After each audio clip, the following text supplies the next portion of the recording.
My name is Nora Elspeth Cain, and I am 77 years old, and the morning they put me out of my own house I was wearing the same cardigan I had worn the day my husband came home from the hospital for the last time.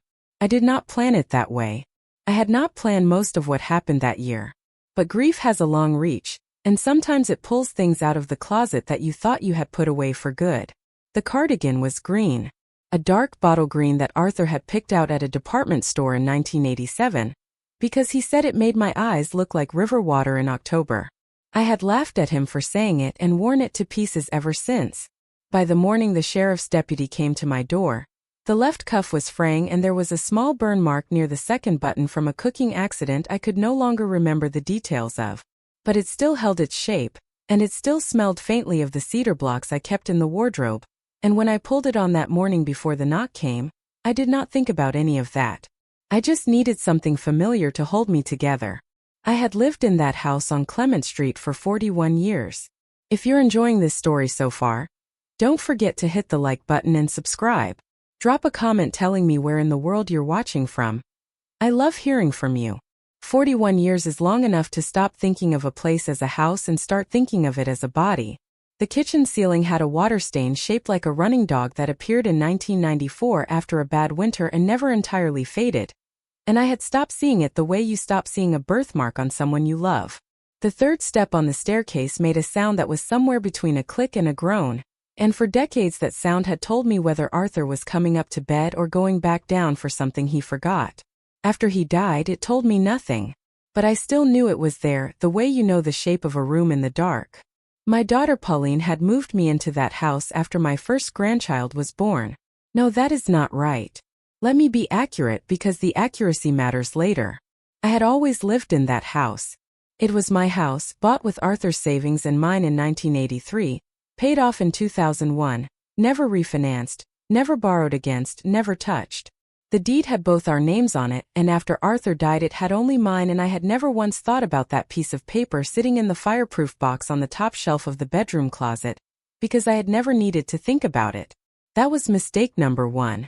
Pauline had moved herself back in, not me. She had come 3 years before Arthur died, when her second marriage ended and she needed somewhere to land. She came with 2 suitcases and a look on her face that was equal parts shame and relief, and I had put fresh towels in the upstairs bathroom and said nothing about the suitcases, because that is what mothers do. She was 51 years old and she needed her mother, and I was still well enough to be needed, and that felt like a gift. The trouble is that some people, when they land somewhere soft, stop believing they are guests. I did not see it happening the way you cannot see the tide going out if you are watching it closely enough. Pauline was organized in a way that I am not. She paid the utility bills online so I would not have to remember them. She handled the annual property tax because she said the online portal confused me, and she was not wrong. She arranged the mail into categories on the kitchen counter. She coordinated the repairs when the furnace stopped working and the back porch railing came loose. All of it looked like help. All of it was help. I was grateful for every bit of it. What I did not know, because it happened in an account I did not know existed, coordinated through paperwork I was not shown, was that somewhere in that 3rd year Pauline had begun to build a different story about whose house it was. But I am getting ahead of myself. Let me tell you about the deputy first, and the cardigan, and the morning that changed everything. His name was Deputy Hollis. He was young, maybe 30, with the careful apologetic posture of a man who hates the particular part of his job he is currently doing. He held a document in his hand and he would not quite meet my eyes when I opened the door, which told me before a word was spoken that whatever he was carrying was not good. "Mrs. Cain," he said. "Yes," I said. "I'm required to deliver this to you in person." He held out the document. "I'm sorry, ma'am. I really am." I took it from him. The paper was thick, official weight, with the county seal at the top and several paragraphs of language that I recognized as legal from the shape of it even before my eyes found the words. I had worked as a legal secretary for 11 years in the 1970s and early 1980s. I knew what an eviction notice looked like. I had typed enough of them. My name was on it. My name on an eviction notice, for the house on Clement Street. The property, the document said, had been acquired by Clement Street Holdings LLC following a tax lien foreclosure proceeding completed 14 days prior. The current occupant was required to vacate within 30 days. I stood in the doorway in Arthur's cardigan and I read those words 3 times. Not because I did not understand them, because I did not believe them. Deputy Hollis was still on the porch. He looked like he wanted to disappear. There must be a mistake, I said. He looked at his shoes. The paperwork's filed and recorded, ma'am. I don't have any discretion on this one. Who is Clement Street Holdings? He shook his head. That's not information I have. I folded the document and thanked him. I do not know why I thanked him. Habit, perhaps. He drove away and I closed the door and stood in my hallway with the paper in my hands and the water-stained dog above the kitchen doorway, and the silent third step on the staircase and everything that was mine all around me. And I felt something I had not felt since the morning Arthur's doctor had used the word terminal. Not grief. Not yet. Something that comes before grief, when the mind has absorbed the shape of a thing but not yet its weight. Pauline had left 3 weeks earlier. She told me she had found an apartment closer to her job, which I later understood to mean she had found an apartment far enough from what she had done that she could pretend she had done nothing. She had kissed my cheek and said she would call twice a week and she had not called once. I had thought she was simply busy. I had not thought to wonder what she had been busy doing. The answer was in the property records, which I did not know how to access and which a woman named Deirdre Moss showed me how to find 6 days after the deputy knocked. Deirdre ran a senior advocacy office out of a converted storefront on Market Street. She was 63, with close-cropped gray hair, and the kind of permanent focus in her eyes that belongs to people who have spent decades watching institutions fail the people they are supposed to serve. She had a coffee maker that ran all day and a bulletin board covered in notices and a folding table where she did intake consultations, and she did not seem surprised at all when I sat down across from her and told her what had happened. She listened without interrupting. That was the first thing I trusted about her. When I finished, she typed something into her computer, waited a moment, typed something else. The tax lien was filed 18 months ago, she said. On a property you owned outright. I know I owned it outright. She looked at the screen. The lien was for unpaid property taxes. 3 years' worth. She paused. The bills would have gone to the address. I was at the address. She looked at me. And someone else was handling your mail. I sat with that for a moment. The mail categories on the kitchen counter. Property taxes, utilities. The things Pauline had said she would take care of because the online portal confused me. She did not pay the taxes, I said. Deirdre's face did something careful and deliberate. It did not change expression. But something behind it did. The lien was filed. The property went to a tax sale.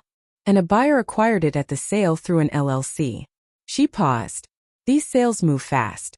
The homeowner has a redemption period to pay back the lien and recover the property, but if no one is monitoring the notices, and the notices go to the same address where the mail is being managed by someone who is not acting in the homeowner's interest, the notices never reached me. Deirdre turned the monitor slightly so I could see the screen. She pointed to the LLC name. Clement Street Holdings. You've seen this before? I shook my head. She typed again. The registered agent for the LLC is a man named Dennis Foy. She looked at me. Does that name mean anything to you? I thought about it. No. Then, slowly, something surfaced from the previous year. Pauline had mentioned a man named Dennis several times. A friend, she had said. Someone she had met through work. He may be a friend of my daughter's, I said. Deirdre looked at me for a moment without saying anything. Then she said, Mrs. Cain, I want to ask you something. And I want you to understand I'm not assuming anything. I just need to understand the full picture. All right. Did your daughter have access to your bank accounts? Your financial records? Your mail on an ongoing basis? I thought about 3 years of organized mail and online bill payments and a daughter who had always been better at systems than I was. Yes, I said. Deirdre nodded slowly. She turned back to the screen. I'm going to make some calls this week, she said. I want you to come back Thursday. And I need you to bring anything you have. The original deed if you can find it. Any financial records you can access. Any correspondence about the property taxes, even if it's just an envelope with a date on it. I have a fireproof box, I said. Good. Bring everything in it. She wrote 3 phone numbers on a card and slid it across the table. The middle one was her direct line. Call me if anyone from Clement Street Holdings contacts you. Or anyone from your daughter. I took the card. I looked at this woman I had known for 40 minutes and I felt something I had not felt since the morning of the deputy's knock, since the months before Arthur died when the world had narrowed to a hospital room and the weight of waiting. I felt someone was on my side.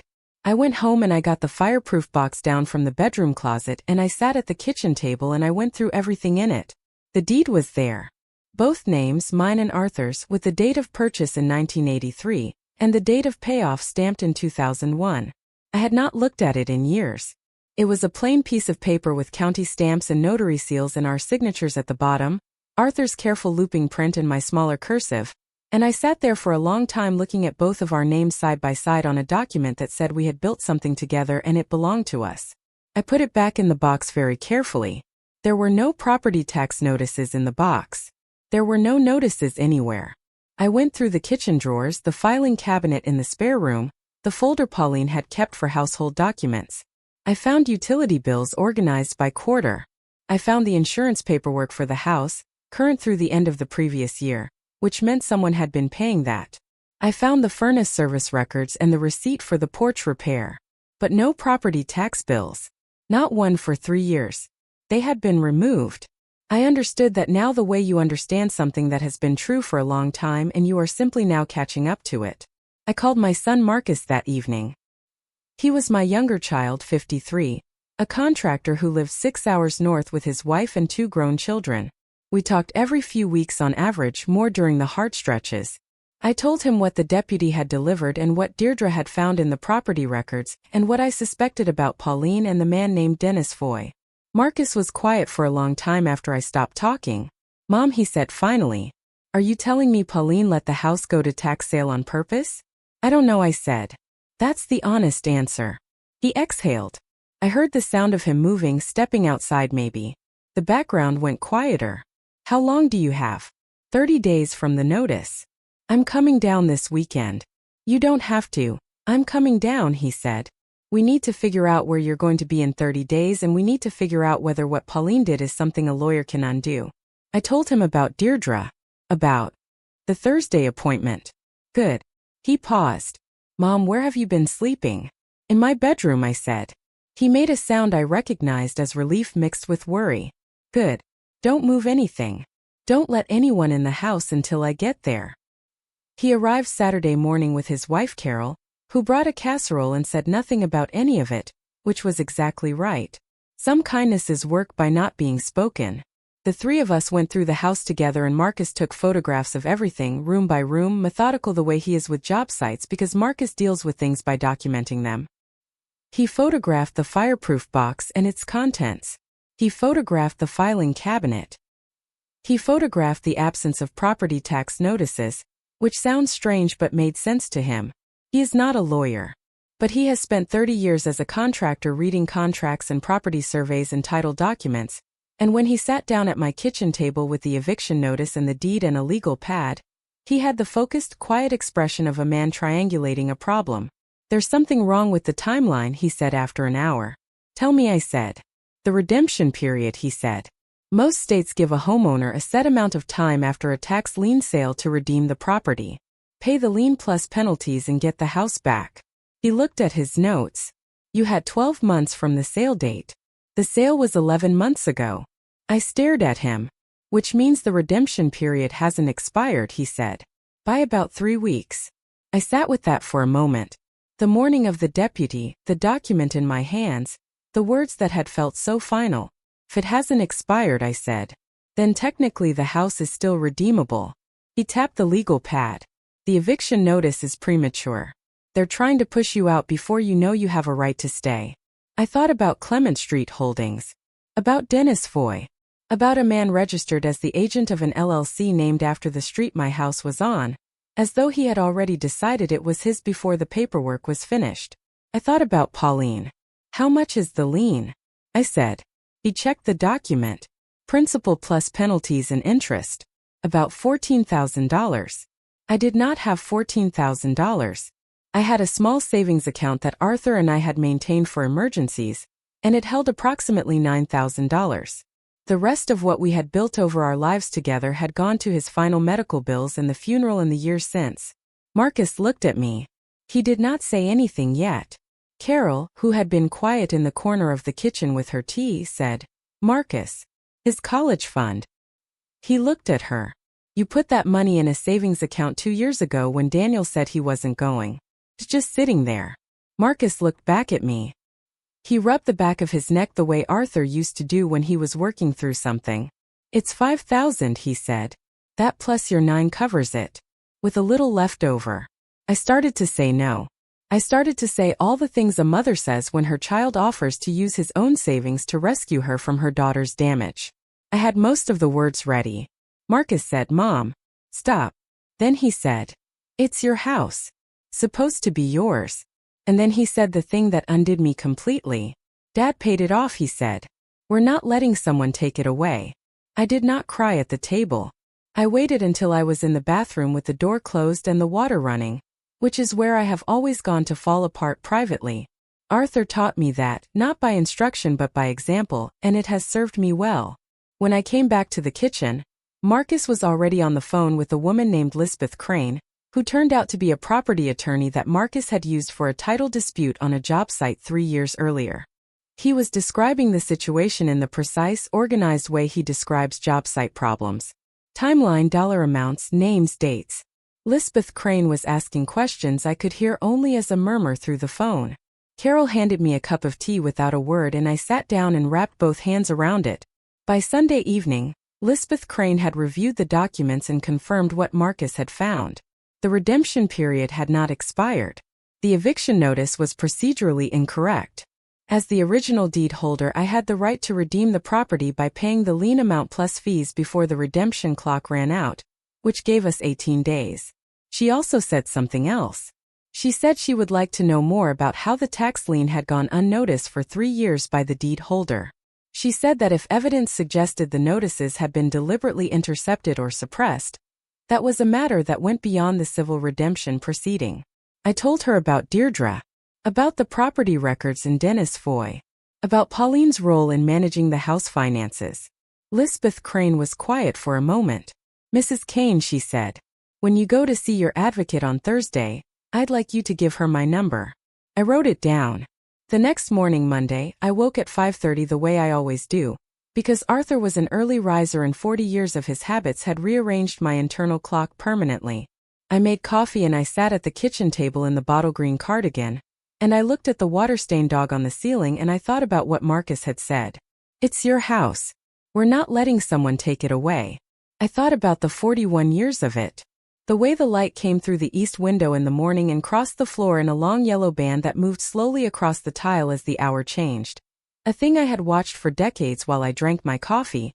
A thing I had never once thought to describe to anyone because it simply was. The way the garden in the back had gone through so many versions of itself, the years of vegetables, the years of flowers, the years after Arthur died when I had let it go almost entirely and then slowly, stubbornly brought it back. The third step. The dog on the ceiling. None of that was in the deed. None of that was in any document. But all of it was mine too, in a way that no tax lien and no LLC could touch. And I sat there in the early morning and I held on to that with both hands. Thursday came and I took the fireproof box and the photographs Marcus had printed and the timeline he had written out on the legal pad to Deirdre's office on Market Street. She had made calls as she said she would. She had spoken to Elspeth Cain already. They had a shared language, these two women, the language of systems being used against the people they are supposed to protect, and they spoke it the way professionals do, with precision and without drama. Deirdre had also found something new. Dennis Foy, she told me, had acquired 3 other properties through tax lien sales in the previous 2 years. All 3 were owned by elderly homeowners. All 3 had followed the same pattern. A lien that had gone unnoticed, a sale at the minimum bid, an LLC acquisition, and eviction notices served close to but before the redemption deadline. In one of the previous 3 cases, the homeowner had received the eviction notice and vacated within 2 weeks, not knowing they had the right to redeem. "They lost their house," I said. Deirdre's expression did not change. "They lost their house," she confirmed. I thought about that person. Someone like me, maybe. Someone with 40 years of a life in those walls. Someone who had read an official document and assumed that official meant final. Someone who had not had a Marcus or a Deirdre or a Elspeth Cain. Is he being investigated? She looked at me carefully. He should be. What I can tell you is that the pattern is documented now, and the right people know about it. She paused. There's also the question of your daughter's role. Yes, I said. I need to ask you directly. Do you believe Pauline knew about the tax sale? I looked at my hands on the table, at the fraying cuff of the cardigan. I think she knew about the lien, I said. I think she did not pay the taxes on purpose. Whether she understood the full plan, whether she knew Dennis Foy before she met him or after, I can't tell you. I don't know. You understand what it would mean if she did. I know what it would mean, I said. Deirdre nodded. I've referred the documentation to a colleague at the county. It's not in my lane, but I've made sure the information is where it needs to be. I did not ask her to do that. I want to say that clearly. I did not ask for Pauline to be investigated. I did not ask for consequences. What I asked for was my house, and Deirdre had understood that, and she had done what she thought was right with what I had given her. And I have spent a long time since deciding whether I am at peace with that. I am. Mostly. But it took time. The redemption payment was made on a Tuesday 13 days before the deadline. Elspeth Cain filed the paperwork with the county recorder's office and paid the lien amount from the combined funds, my $9,000 and Marcus's $5,000, plus Elspeth's fee which Marcus covered as well and would not hear a word about. The property reverted to my name. Clement Street Holdings had no recourse. The redemption period is a legal right and it does not negotiate. Dennis Foy's LLC had bought the lien at auction and had been entitled to keep the house only if no redemption was made. The redemption was made. The transaction was complete. Elspeth Cain called me that afternoon and said, "The house is yours again, Mrs. Cain." I was at the kitchen table when she called. The light was coming through the east window in its long yellow band, a little lower than it had been that morning, beginning to cross the tile the way it did every afternoon. "Thank you," I said. Then I called Marcus, who already knew because Elspeth had called him first, and he said something I did not entirely hear because the relief in his voice was loud enough to fill the phone. I sat there for a long time after. The house was mine. The paperwork said so again.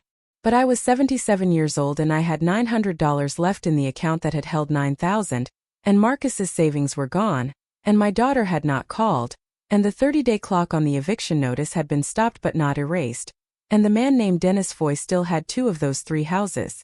The problem was solved. And the problem was very much not solved. It was Deirdre who suggested I keep moving. She said it gently, the Thursday after the redemption, sitting across the folding table with her coffee and her focused eyes. "You have the house," she said, "but you're living on very little and you're alone in it. What do you want the next part to look like?" I thought about that. "I want to stop being afraid of the mail," I said. She almost smiled. "That's a start. What else?" I thought for a longer time. I am not someone who has spent much of my life thinking about what I want. Arthur wanted things and I helped him build them, and that was a good life, I am not saying otherwise. But at 77, with my savings nearly gone and my daughter revealed and my son's money spent on reclaiming what should never have needed reclaiming, I sat in that storefront office and thought about what I wanted. "I want something that is mine," I said. "Something I chose. Something I built." Deirdre was quiet for a moment. Then she said, "Have you ever heard of the Aldren Tannery?" I had not. "It's on the east side of town," she said. "Out past the old rail yard." She pulled up something on her computer and turned the monitor toward me. A photograph on a county property records page. A long, low building with a collapsed roof section on one end and weeds growing through a cracked parking lot in windows that had been boarded and unboarded at various points, judging by the different colors of wood. It was not beautiful. It was not even standing quite straight at one end. "It closed in 1962, Deirdre said.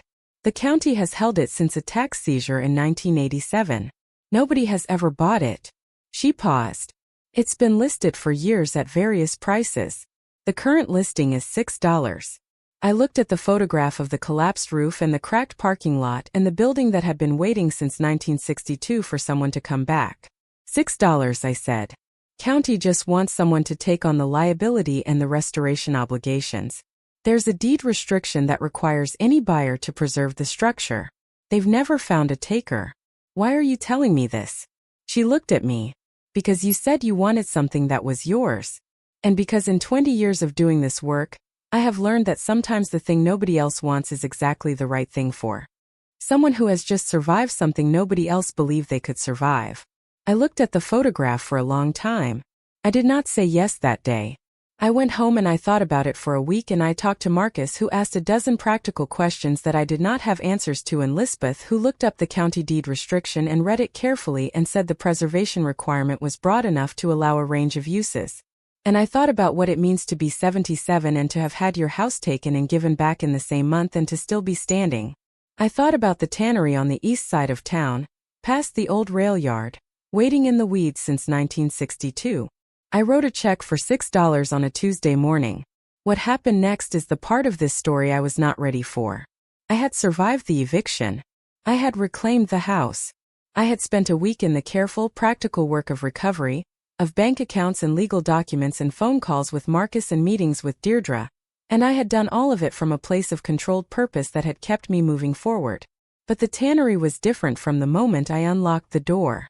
The county gave me a key, a heavy old thing on a ring with the property address written on a paper tag in faded ink, and I drove out to the east side on a Friday morning in early October.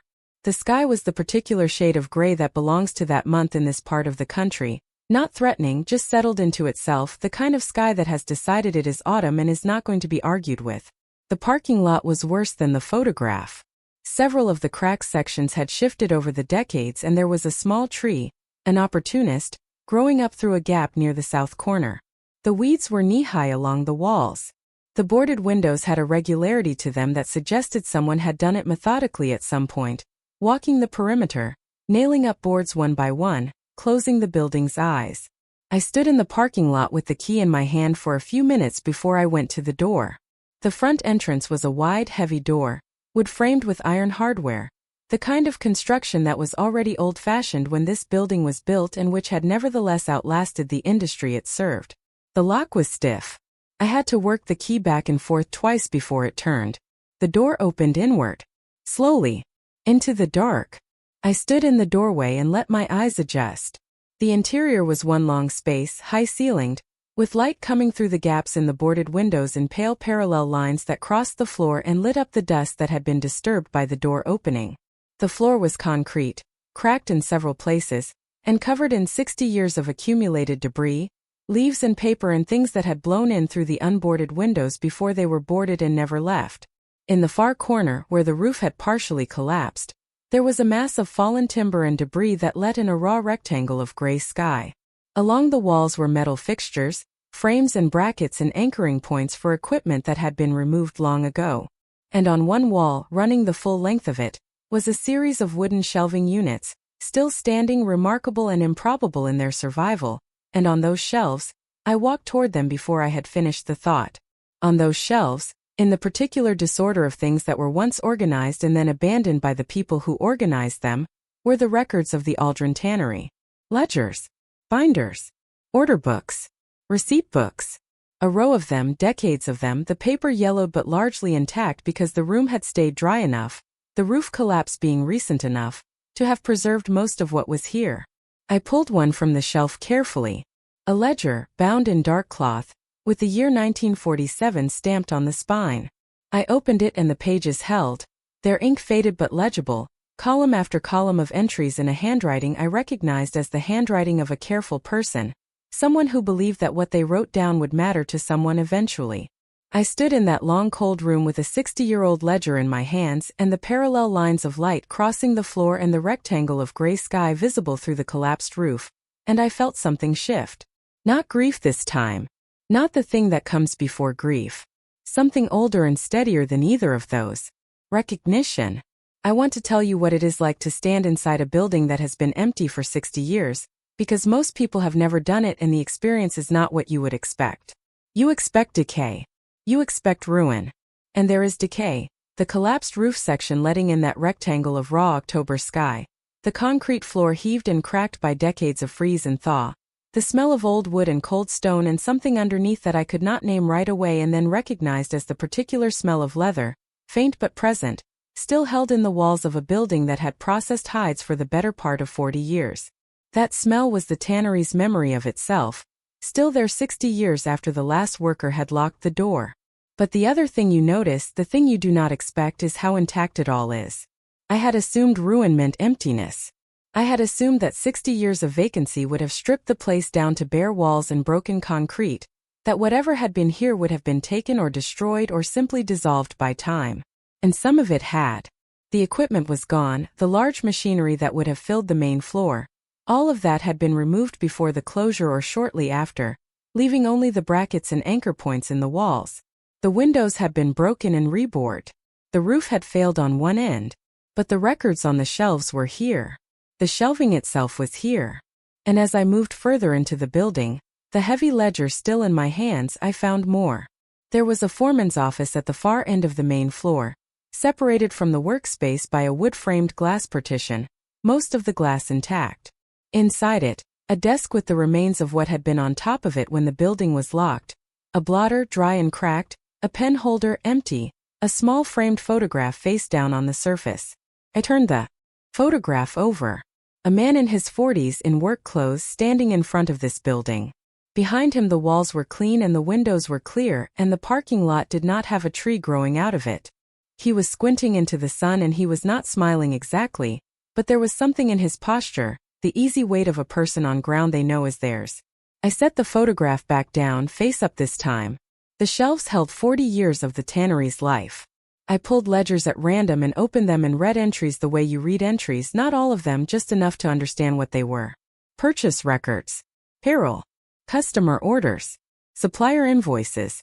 A business that had operated from the early 1920s through 1962, that had employed at its peak something like 45 people according to a payroll ledger I found from 1951, that had sold leather goods to manufacturers in 4 states and according to one order book had supplied material for a government contract during the Second World War. I am a legal secretary's daughter and I worked as a legal secretary myself, and I know a well-kept record when I see one. These were well-kept records. Someone had understood that what they wrote down would matter to someone. I did not know yet that the person those records had been waiting for was me. I spent 2 hours in the building that first day, walking the perimeter, opening doors I found in the back wall that led to smaller processing rooms in various states of disrepair, finding a narrow staircase that led to a loft storage area that was still largely dry because it was under the intact section of the roof. The loft held more records, boxed this time, and crates of what turned out to be pattern books, large format bound collections of leather sample swatches with handwritten annotations, the kind of reference materials a manufacturer would have used to show clients what they were buying.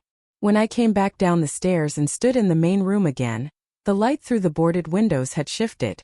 The parallel lines on the floor were coming from a lower angle now, the afternoon moving.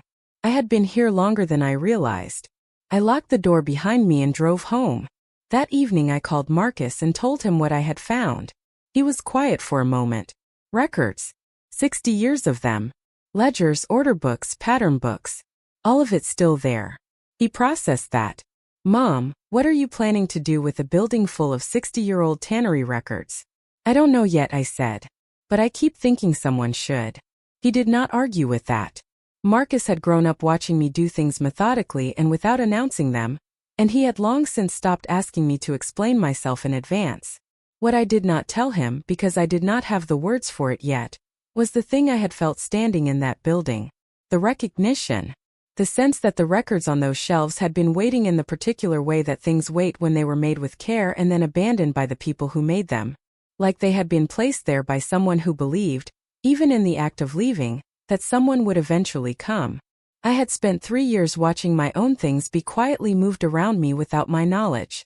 My mail, my documents, my finances, the ownership of the house I had lived in for 41 years, all of it rearranged by hands I had trusted, until the rearrangement was complete enough to make me believe I had no claim.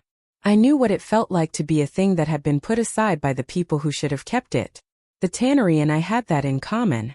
I went back the next day. And the day after that. If you're hooked on this story, make sure to subscribe and turn on notifications so you never miss an upload. Your support means everything and helps me bring you more emotional stories like this one. By the end of the first week I had a notebook with a rough inventory of the shelving units and what they held. By the end of the second week I had borrowed a folding table and a camp chair from Marcus's garage and set them up in the foreman's office, and I was working my way through the ledgers in order, starting from the earliest ones I could find and moving forward through the decades. I brought a thermos of coffee and worked in the mornings until the cold became too much, which in October was late morning, and then I drove home and sat at my kitchen table and wrote up what I had found. I was not sure what I was writing toward.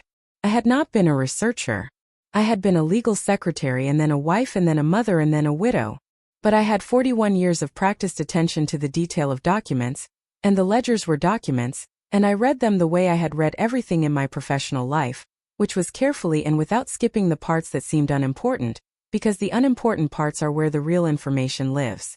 The tannery had been founded in 1921 by a man named Gerald Aldren, who according to the earliest records had started with 2 employees and a lease on the building and built it to 45 people over 30 years. His son Robert had taken over in the early 1950s when Gerald's health failed, and Robert had run it until the closure in 1962. The closure appeared in the records not as a dramatic event but as a gradual diminishment, the order books thinning across the late 1950s as synthetic materials began replacing leather in the industries the tannery had served, the payroll ledger shrinking quarter by quarter, until the final entry in the last ledger I found, a single line in Robert Aldren's handwriting, the date and the words facility closed and then nothing. I read that final line and sat with it for a while. Robert Aldren had been careful to the very last entry. The same handwriting, the same precision, the same belief that what was written down would matter to someone. Even when what was written down was an ending. I was on my 4th week at the tannery when I found the box behind the pattern books in the loft.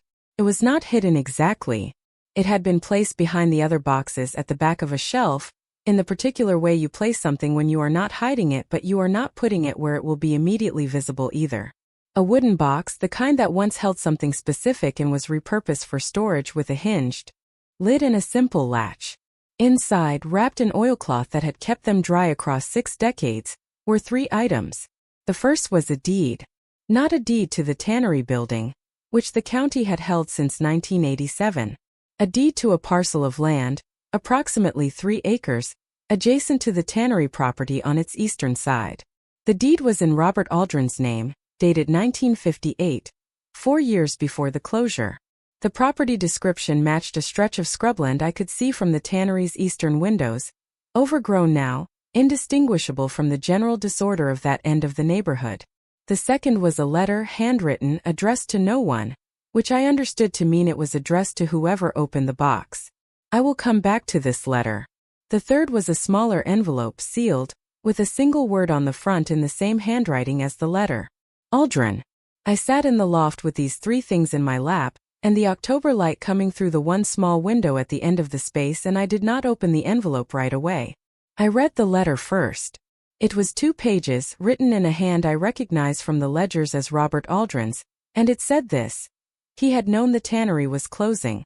He had known for 2 years before the final entry, and he had used those 2 years to do 2 things. The first was to keep the records, all of them, because he believed the work his father and the men who worked there had done deserved to exist somewhere, deserved to be findable by someone who wanted to understand it. He wrote about the 45 people at the peak years the way you write about people you are responsible for, with respect and without sentimentality, naming several of them, noting what they had been good at, what they had built with their hands. The second thing he had done was to purchase the adjacent parcel. He had bought it with his own money, separate from the business, because the parcel contained something the business had used for 30 years, and which he wanted to preserve regardless of what happened to the building. He wrote about this carefully, explaining that the parcel had a spring-fed water source that had been essential to the tanning process, and that the spring itself was old, documented in county survey records going back to the 1800s, and that he had a concern, which he described without drama, that if the parcel was sold to a developer after his death it would be built over. He wrote that he had no children. He wrote that the deed to the parcel was in the box because he had not known what else to do with it, and he had trusted that whoever eventually opened the tannery after him would be someone who understood what they had found and would know what to do. He wrote at the end in a smaller hand than the rest of the letter, as though he had come back to add it after the main text was finished. If you are reading this in a time when the land is still undisturbed, consider that the spring still runs. A spring does not stop because no one is watching it. I sat with that for a long time. Then I opened the small envelope. Inside was a folded piece of paper with a name and an address. The name was a law firm in the county seat, and below it in Robert Aldren's handwriting. Ask for the Aldren file. Tell them who you are. I was sitting in the loft of a building I had bought for $6, reading a letter from a man who had died before I was old, and he was telling me to introduce myself. I drove to the law firm the next morning. It was a small office on the second floor of a building on Court Street, 2 attorneys and a paralegal, the kind of firm that handles wills and property matters for families and has done so for several generations. The attorney who came out to meet me when I gave the receptionist my name was a woman in her late 50s named Priscilla Marsh, and she looked at me with an expression I did not understand at first and then recognized as something between relief and the careful professionalism of a person who has been holding something for a very long time and is finally being asked to set it down. "Mrs. Cain," she said. "You've been to the Tannery." "I have," I said. "I own it now." She nodded slowly. "Come in." The Aldren file was in a cabinet in her office, a thick folder with a tab that had been replaced several times, the current tab written in fresh ink over the ghost of older labels. She set it on the desk between us and opened it without preamble. Robert Aldren had died in 1979. He had left no will of sufficient complexity to require lengthy probate, and his estate had been modest. The building had already passed to the county before his death through a series of tax proceedings, with one exception. The parcel. The 3-acre parcel adjacent to the Tannery property, the one with the spring-fed water source, had been left in a trust with the instruction that it be held until the Tannery building was purchased and that the deed to the parcel then be conveyed to whoever purchased the building. He had set this up in 1971. He had gone to this firm, to Priscilla Marsh's father who had been the attorney of record, and he had said he wanted to make sure the parcel stayed with whoever eventually took on the responsibility of the building. That person, whoever they turned out to be, would understand why it mattered. The trust had been maintained for 52 years. Priscilla's father had maintained it and then Priscilla had maintained it, renewing the holding fees from the trust's small account, which Robert Aldren had funded precisely for this purpose, waiting for someone to buy the Tannery.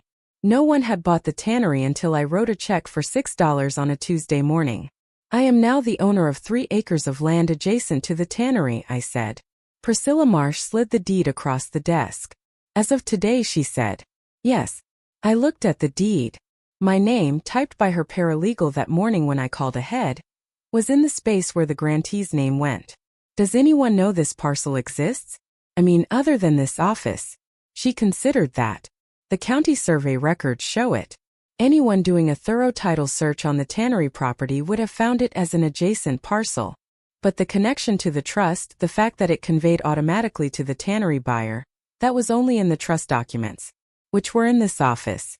I thought about Dennis Foy, about Clement Street holdings, about a man who had spent 2 years acquiring properties through tax lien sales from elderly homeowners who did not know they had the right to redeem. Had he looked at the Tannery? Priscilla answered before I asked. She said, "We had an inquiry about 2 years ago. Someone called asking about the Tannery property. They wanted to know if there were any encumbrances, any complications with the title." "What did you tell them?" She looked at me. "I told them there was an adjacent parcel held in trust that would convey to any purchaser of the main property. I told them the trust had been in place since 1971. "What did they say?" She allowed herself a small, precise expression that was not quite a smile. "They thanked me and did not call back." I drove home from Priscilla Marsh's office with a deed to 3 acres of land in a folder on the passenger seat, and I sat in my car in the driveway on Clement Street for 10 minutes before I went inside. The spring. A spring-fed water source, documented in county survey records going back to the 1800s, on a 3-acre parcel adjacent to an abandoned tannery in the eastern part of a county that in the last decade had been growing in ways the eastern neighborhoods had not yet reached but were beginning to. I knew enough about property to know that water rights in a growing county are not nothing. I had been Arthur's partner for 43 years and Arthur had paid attention to such things. And the attention had passed to me in the way that a shared life passes its knowledge between 2 people. I also knew that I did not know enough to understand what I actually had. I needed someone who did. I called Marcus. He did not immediately say anything when I described the parcel and the trust and the spring. I could hear him breathing on the other end of the line, the deliberate silence of a man doing calculations. "Mom," he said finally, "how big is the spring?" "I don't know," I said. "Have you been to the parcel?" "Not yet." He exhaled. "Go look at it. Tomorrow. I want you to walk the boundary and tell me what you see." He paused.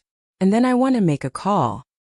He called a man named Ted Holloway, a civil engineer he had worked with on a job site the previous year, who said he could come down from the city and walk the parcel with me the following Saturday for a reasonable fee, and could also do some preliminary assessment of the spring and what it represented. Ted Holloway was 40, weathered with the quiet, focused manner of someone whose job requires them to pay attention to things that most people walk past. He met me at the Tannery on Saturday morning, and I showed him the parcel on the deed, and we walked east from the Tannery building along the property line. The scrubland was denser than it looked from the windows. There were several mature trees, good ones, an oak that had to be 60 years old at least, and the ground under the brush was higher than I expected, a gentle rise toward the eastern edge. When we reached the crest of the rise, Ted stopped. "There it is," he said. I came up beside him. The spring was not what I had imagined, which was a small pool or a seep, the kind of thing you might miss if you were not looking. It was larger than that. It emerged from the base of the rise in a clear, steady flow that had carved a shallow channel through the scrubland before disappearing into a culvert at the property boundary. The flow was substantial enough that Ted crouched beside it and watched it for a moment with the expression of a person doing professional arithmetic. He took measurements and made notes. He tested the soil around the source. He walked the full 3 acres and marked the property corners with stakes he had brought in his kit. He did not say much while he worked, which I respected. When we were back at the Tannery, he stood in the parking lot with his notebook and said, "What do you want to know?" "Everything," I said. He started with the spring. It was fed by a subsurface aquifer, consistent with the geological survey data for this area, and its flow rate was in the range that water rights law in this state would classify as a significant source. The channel it fed was a tributary, one of the smaller ones, that connected to a watershed that the county had been trying to protect as development pressure moved east. The spring itself would be considered a premium water source, not because it was exotic but because clean, consistent, flow-rate documented water sources were becoming genuinely scarce in this county. He said the word scarce the way engineers say words, which is without emphasis, meaning it as precisely as it reads.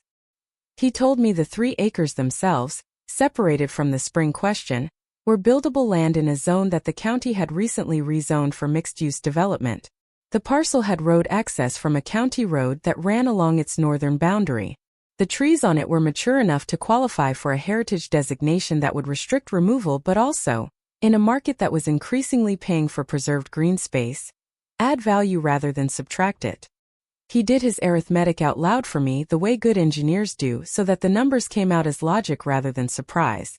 "What you have here," he said, "is a piece of land that a developer would want for the water rights alone. The development potential is secondary." He looked at his notebook. "I can't give you a formal appraisal, you'd need a licensed appraiser for that. But I've been doing this long enough to tell you that what you're standing on is not a scrubland nobody wants. I had bought it for $6.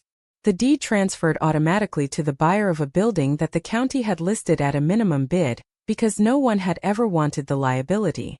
I stood in the cracked parking lot of the Aldren Tannery in the October cold and I thought about Robert Aldren in 1971, walking into a law office on Court Street and setting up a trust and explaining to an attorney what he wanted and then going home and going about his life for another 8 years, trusting that the mechanism he had built would hold.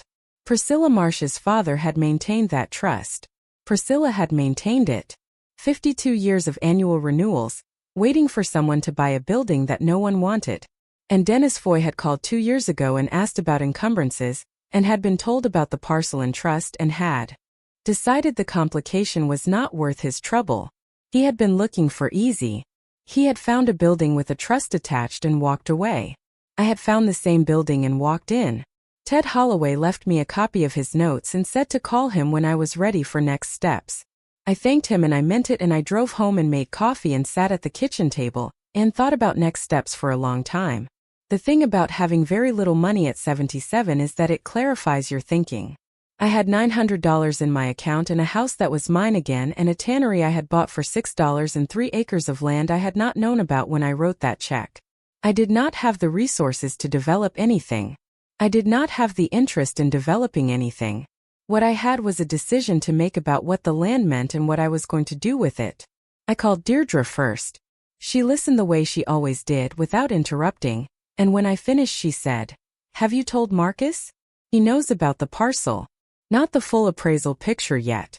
Tell him. Then she said, Nora, I want to suggest something. There's a historical preservation organization in this county. They work on documenting industrial heritage, old manufacturing sites, that kind of thing. I've referred people to them before. She paused. The Tannery records you found might be of significant interest to them. I had not thought about the records in that context. I had been thinking of them as the Tannery's own history, Robert Aldren's careful documentation of the work that had been done there. I had not thought about what they might be to someone else. I called the number Deirdre gave me that same afternoon. The organization was called the Valley Industrial Heritage Project, and the woman who answered was named Dr. Frances Okafor, who was a historian at the regional university with a secondary appointment to the preservation group. She had an alert, interested voice that became more alert and more interested with each thing I told her. By the time I described the pattern book, she had gone quiet in the way of a person concentrating very hard. Mrs. Cain, she said, I need to come see this. She came on a Wednesday with a graduate student named Theo who carried a camera and a notebook and looked at everything with the slightly overwhelmed expression of a person encountering more than they expected. Dr. Okafor herself moved through the Tannery the way people move through places that mean something to them. Not quickly, not touching things unnecessarily, with the careful attention of someone who understands what they are looking at. She stood in front of the shelving units for a long time. These are intact, she said. Completely intact. As far as I can tell, I said. She turned to look at me. Do you understand how unusual this is? I told her I was beginning to. She explained as we walked the building what the records represented from her perspective. Tanneries had been a foundational industry in this region in the first half of the 20th century, and the documentation of their operations had been almost entirely lost. Most businesses had not maintained records this carefully. Most buildings had been demolished or stripped before anyone thought to look. The Aldren records were, she believed, likely the most complete surviving documentation of a regional tanning operation from this period. The pattern books alone, she said, were the kind of primary source that scholars in material culture had been trying to find for 30 years. She said this without drama. She said it the way Ted Holloway had said the word scarce, as precise fact. What would you do with them? I asked. She looked at me. That depends on what you want to do with them. They're yours. I knew that. I had been thinking about it since the first day I pulled a ledger from the shelf and understood what it was. About Robert Aldren's belief that someone would come. About what it means to preserve a thing that someone built with care. I want them to be accessible, I said. To people who can use them. I want what's here to be findable. Dr. Okafor nodded slowly. She looked around the building, at the collapsed roof section, at the intact shelving, at the foreman's office with the desk and the photograph face up now on the blotter. She said, There's a grant program through the State Historical Commission for exactly this kind of project. Preservation of industrial heritage sites and their records. It covers digitization, stabilization of physical documents, and in some cases partial restoration of the host structure. She paused. I've applied for it twice before on other projects. I've never had a site this intact. You're saying you could apply for a grant. With your permission, she said. And your participation. The application is stronger if the property owner is a named partner. I thought about that. I had come to the Tannery looking for something that was mine. Something I had chosen. Something I had built. I had not imagined it would look like this, like standing in a cold room with a historian from the university and being asked to be a named partner in something that might preserve 40 years of work that had been waiting in the dark since 1962. But I recognized it when I saw it. Yes, I said. There was a pause then. Before she answered, before any of the practical next steps that would follow. A pause in which the building was quiet around us and the light came through the boarded windows in those pale lines, and the dust settled slowly in the air, and somewhere in the walls was the faint residual smell of leather from a process that had stopped 6 decades ago, and still had not entirely left. Yes, I said again. Dr. Okafor looked at me with the expression of someone who has been doing difficult work for a long time and has learned not to expect things to go well, and was now adjusting to something going well. Thank you, she said. Your father would be glad. She meant it as a general thing, a reflexive warmth. She did not know about Arthur, did not know about the cardigan, did not know about the 41 years on Clement Street or the deputy at the door or the $900 left in the account. But the words landed somewhere true regardless. My husband, I said. Not my father. But yes. He would be glad. She nodded, absorbing the correction. He sounded like a careful man. He was, I said. I drove home in the early afternoon. The October sky had cleared and the light was that particular quality that belongs to clear October afternoons in this part of the country, low and golden and slightly elegiac, the kind of light that makes everything look like it is being remembered rather than experienced. I parked on Clement Street and sat in the car for a moment before going in. The third step on the staircase would make it sound when I climbed it. The water-stained dog would be on the ceiling above the kitchen doorway. The east window would let in the morning light in a band that moved across the tile as the hour changed. All of that was still here, still mine, recovered from the people who had tried to make it not mine. And across town in the East End past the old rail yard, a building was waiting with 60 years of careful records on its shelves and a spring running on its adjacent land and a historian who was going home tonight to start writing a grant application. Marcus called while I was still sitting in the car. Mom, Ted Holloway sent me his notes. I know, I said. Long silence. Mom, he said. Do you understand what you have? I think I'm starting to, I said. Another silence, a different quality. The silence of a man who is feeling something and is not entirely sure what to do with it. Dad used to say you had the best instincts of anyone he ever knew, Marcus said. He said you just never trusted them because no one ever asked you to. I looked at the house through the windshield.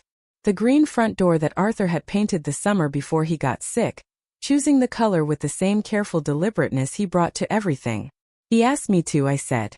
I know, Marcus said. And his voice was quiet and full of something I recognized.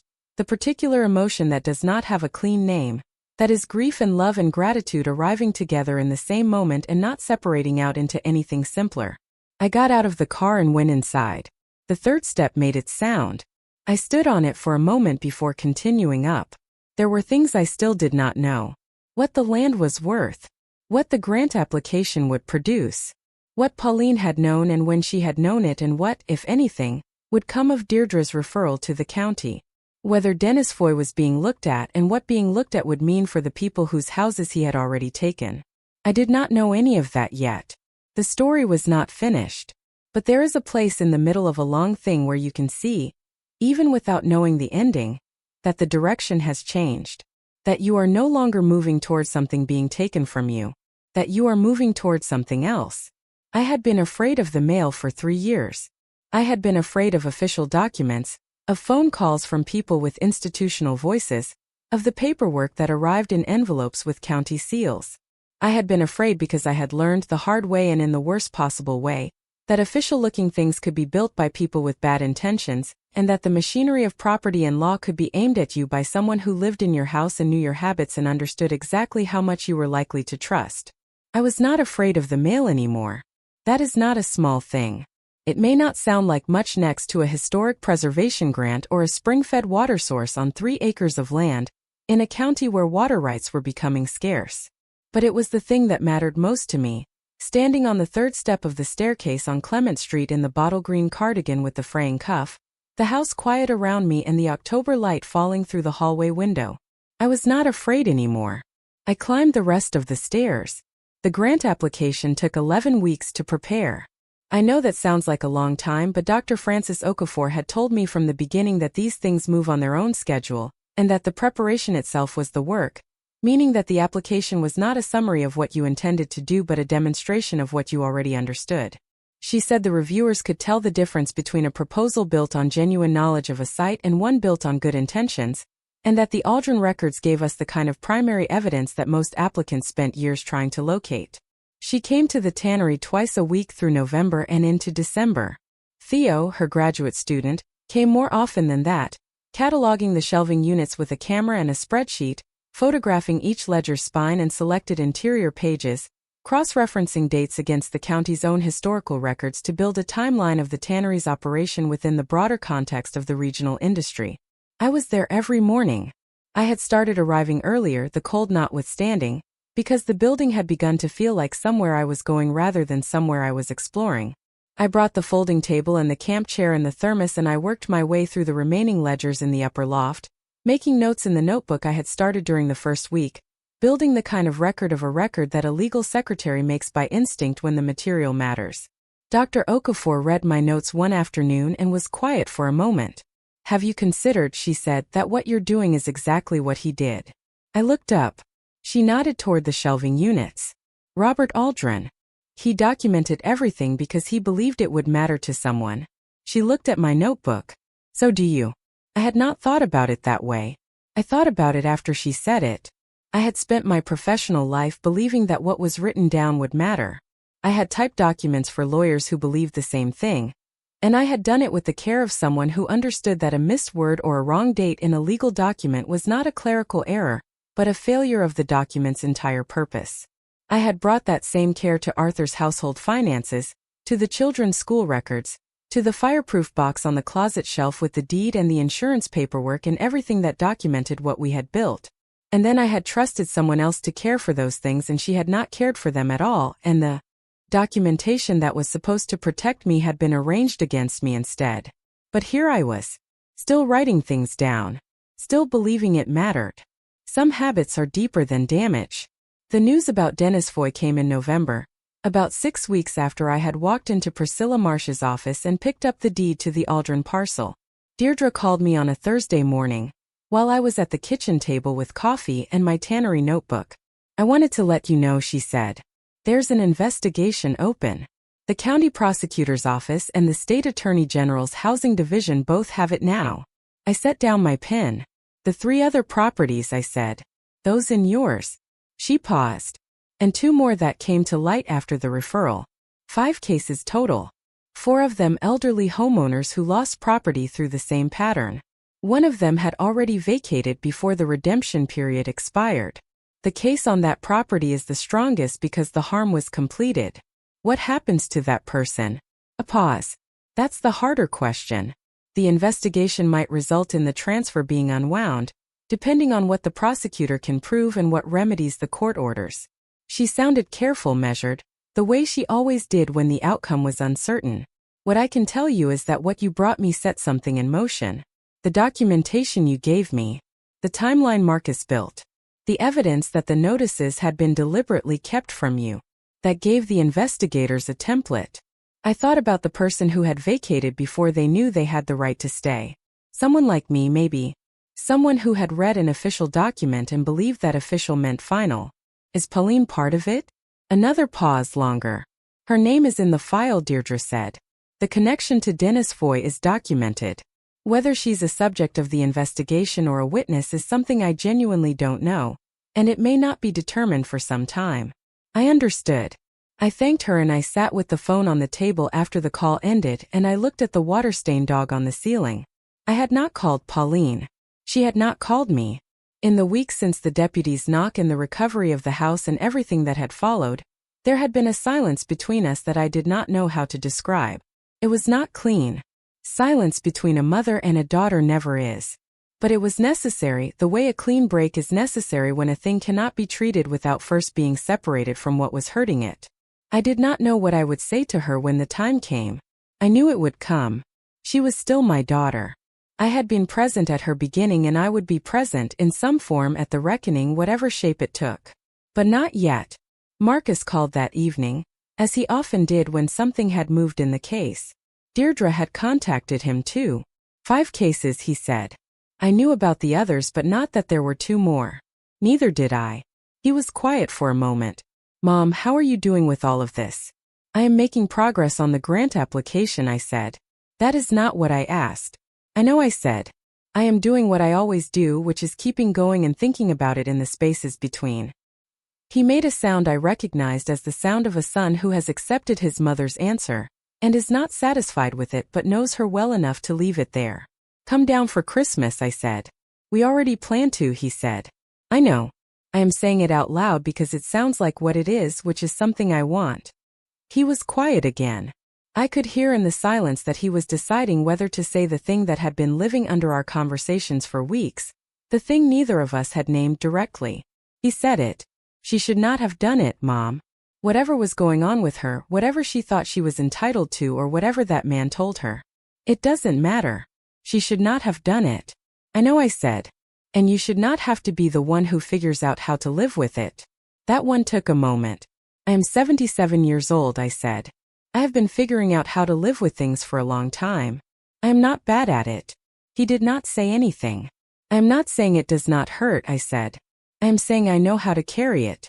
We talked for a while after that about Christmas and about his 2 grown children and about a job site that had given him a problem he was pleased to have solved, and when I hung up I sat at the table and thought about what I had said. I know how to carry it. Arthur had taught me that too, not in words, but in the way he had carried his own hard things, the years of the business struggling before it stabilized, the losses of people we loved, his own illness when it came, all of it carried with the same steady weight-bearing he had brought to everything, not without pain, not without grief, but without the particular agony of fighting what was true. I am not saying it does not hurt. It hurt. It hurt in ways that came and went, that surfaced unexpectedly in the middle of an ordinary morning when I would think of something Pauline had said years ago, something true and kind, some version of her that had existed before whatever calculation had taken over. It hurt when I thought about the 3 years she had been in the house, the meals we had shared, the evenings watching television, the ordinary daily presence of a daughter that I had been grateful for, and understood now to have been, at some level, a performance. I had been the most convenient person for her to betray because I was also the person who loved her most reliably. That is a particular kind of hurt. It does not go away quickly. But it also did not stop me from going to the Tannery on Friday morning, and the Friday after that, and every cold clear morning through November and into December. The grant application was submitted on a Tuesday in mid-December. Dr. Okafor sent me a copy of the final document, and I read it at the kitchen table with coffee going warm beside me. It was thorough in the way that Francis Okafor was thorough, which was completely the kind of document that assumes its reader is intelligent and gives them everything they need to make an informed judgment. The Aldren Tannery was described as a site of exceptional regional historical significance, with an intact documentary record unparalleled in the state's industrial heritage. Inventory. The records on the shelves were characterized as primary sources of national scholarly value. The pattern books were given their own section. The spring-fed parcel was noted as an adjacent preservation asset under the same ownership. Under the section headed Project Partners it listed the Valley Industrial Heritage Project, the university's history department, and one line that I read twice. Primary site owner and founding documentarian. Nora Elspeth Cain. Founding documentarian. I had not given myself that title. Francis had given it to me, based on the notebooks I had been keeping since October, based on the inventory work I had done before she and Theo arrived, based on the simple stubborn fact of an old woman going to a cold building every morning and writing down what she found. I thought about Robert Aldren, about the careful entries in the ledgers, the same handwriting across 40 years, the final line in the last book. Facility closed. The box in the loft, the letter addressed to no one. The trust set up in 1971 in an attorney's office on Court Street. He had been a founding documentarian too. He just had not known the word for it. Christmas came. Marcus and Carol arrived on the 23rd with their son Daniel and his girlfriend, a young woman named Priya who was studying architecture and who asked me careful, interested questions about the tannery that I was pleased to answer. We filled the house in the way that houses are meant to be filled, with noise and cooking smells and arguments about which film to watch and someone always in the kitchen getting something they did not need. I cooked the things I always cook. Marcus fixed a cabinet hinge that had been loose for 2 years. Carol found the good tablecloth in the linen cupboard and ironed it without being asked. Daniel and Priya walked the neighborhood in the cold and came back red-cheeked and talking about the old industrial buildings on the east side, the bones of them, the way the brick had held up, and I said I knew a building out that way and would they like to see it. We went on the 26th, all 5 of us. I unlocked the heavy door and it opened inward into the dark the way it always did, and I watched my family step inside and look up at the high ceiling and the parallel lines of winter light and the intact shelving and the foreman's office with the photograph on the desk. And I saw their faces do what faces do when they understand they are somewhere that matters. Priya stood in the middle of the main floor and turned slowly, taking it in with the particular attention of someone trained to read buildings. This could be extraordinary, she said. Not loudly. Just as fact. I know, I said. Marcus stood at the shelving units and ran his hand along the spines of the ledgers the way you run your hand along something you want to confirm is real. Carol stood in the foreman's office doorway looking at the photograph of the man squinting into the sun in front of his building. Daniel came to stand beside me. How long was it empty before you bought it? He asked. 60 years, I said. He looked at the building. At the collapsed roof section with the gray December sky visible through it, at the unbroken glass of the foreman's partition, at the shelves. And no one came. No one came, I said. He thought about that. Then what made you come? I thought about Deirdre's folding table and the photograph on her computer screen and what she had said about the thing nobody else wants sometimes being exactly right for the person who has just survived something nobody else believed they could survive. I had been told my whole life to let certain kinds of people decide what was worth paying attention to. My daughter had decided the house was worth taking and the tannery was worth nothing, and she had been wrong about both. Dennis Foy had looked at a building with a complicating trust and decided the complication was not worth his trouble, and he had been wrong. The county had held this property for 36 years at a minimum bid, because no one could see past the collapsed roof section to what was inside it. I had walked in because I had been in a building that everyone decided was worth nothing, and I had lived there for 41 years and I had known it was worth everything, and the habit of that knowing did not stop just because someone tried to take it from me. As I recognized it, I said. Daniel looked at me. The way young people look at old people when they have said something that lands somewhere real, and they are trying to absorb it without letting on that they are absorbing it. He nodded once. Then he went to look at the pattern books. The new year came. January was cold and the tannery was too cold to work in by mid-morning. But I went anyway and sat in the foreman's office in the green cardigan with the thermos and kept writing. The grant response came on a Wednesday in February. Dr. Okafor called me before she sent the email so I would not read it alone. Her voice was careful and controlled. The voice of a person managing very good news with professional dignity. We received the award, she said. I sat down. Full funding, she said. The maximum available under the program. She named the number. It covers digitization, document stabilization and archival housing, structural assessment and partial restoration of the main building, and 3 years of project staffing. I looked at the kitchen ceiling. At the water-stained dog. Nora, she said. Are you there? I am here, I said. I want you to understand what this means for the site. For the records. They are going to be preserved and accessible. What Robert Aldren kept, what you found, is going to be part of the permanent historical record. She paused. What it means for you specifically is that as named project partner you receive a stipend for the duration of the grant period. 3 years. She named that number too. It is not large.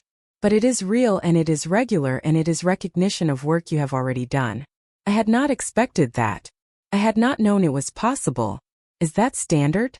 I asked. When the applicant can demonstrate foundational contribution to the project, she said. Your notebooks were submitted as supporting documentation. The reviewers specifically noted them. The notebooks I had been keeping since October in the cold building with the thermos and the folding table and no particular plan beyond writing down what I found. I thanked her. I sat at the kitchen table after she hung up and I did not immediately call Marcus. I sat with it for a few minutes first. The way you sit with something good before you share it, not because you want to keep it from anyone but because you want to feel the full weight of it in your own hands before you pass it along. Full funding. 3 years of the records being processed and housed and made accessible. The pattern books that material culture scholars had been trying to find for 30 years. The ledgers that Robert Aldren had kept with the same handwriting across 40 years because he believed what was written down would matter. It would matter. To the scholars who would use it. To the students who would sit with the pattern books and understand something about how cloth and leather and labor were connected in this region in the first half of the last century. To the people who would read about a man named Gerald Aldren who started with 2 employees and a lease and built something that employed 45 people at its height and was run by his son until the synthetic materials made it impossible, and the son locked the door and preserved everything and trusted that someone would come. I thought about what Marcus had said on the phone in October. You have the best instincts of anyone he ever knew. He said you just never trusted them because no one ever asked you to. Arthur had asked me to. Every day for 43 years. In the small steady ways that a shared life asks. And now someone else had too. A historian named Francis Okafor who had read my notebooks and called what I had done foundational. I picked up the phone and called Marcus. The investigation concluded in March. I know this not because I was involved in it directly but because Elspeth Cain called me on the day the charges were filed, as she said she would, and told me what I needed to know. Dennis Foy was charged on 5 counts of predatory property fraud under the state's Elder Financial Exploitation Statute, a law that had been passed 4 years earlier, and which required prosecutors to prove a pattern of targeting vulnerable homeowners, deliberate suppression of legally required notices, and coordination with third parties to facilitate the scheme. The 5 cases the investigators had documented, including mine, constituted the pattern. He entered a plea agreement in June. I was not in the courtroom. I did not need to be. The homeowner who had vacated before the redemption period expired, the one whose harm had been completed, received a court-ordered remedy that required Foy's LLC to compensate her at a rate that reflected the current market value of the property, rather than the amount of the original lien. She did not get the house back. The house had already been sold, but she received something that acknowledged what had been taken. I thought about her often in the months that followed. I did not know her name. I knew only that she had been someone like me, someone who had read an official document and assumed the word official meant she had no options, and that no Deirdre or Marcus or Elspeth Cain had arrived in time to tell her otherwise. I thought about what that meant, about the difference between having people who knew the right things and knowing those things yourself, about the 3 years I had spent not knowing what was in the property tax system, not knowing about redemption periods, not knowing that a deed in my own name meant something specific and legal that no one could simply rearrange without my knowledge, because I had trusted someone else to know those things for me. I started going to Deirdre's office on Thursday afternoons, not as a client, as a volunteer.